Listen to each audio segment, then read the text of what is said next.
வணக்கம். டாக்டர் மூவ திருக்குறள் நற்பணி சங்கத்தின் 116வது மாத கூட்டணி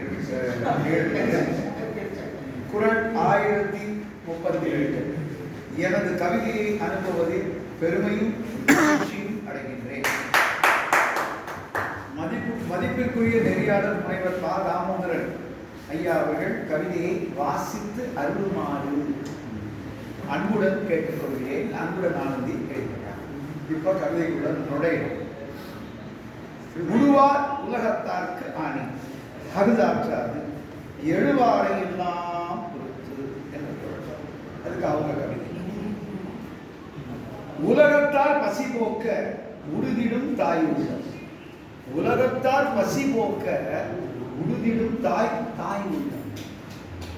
உயிரை கொடுத்தும் உடவை காக்கும் உயரிய கருணை இல்லம். உயிரை கொடுத்தும் உழவை காக்கும் உயரிய கருணை இல்லம்.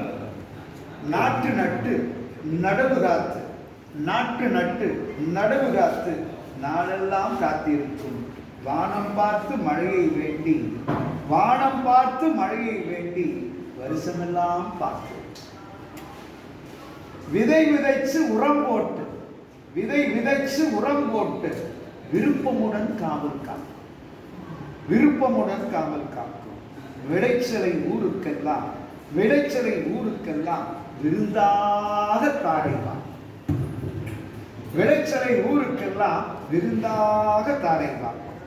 உலகம் அது சுரண்டிடவே, உலகம் அது சுரண்டிடவே உறுதுணையாய் தாங்கி நிற்கும்.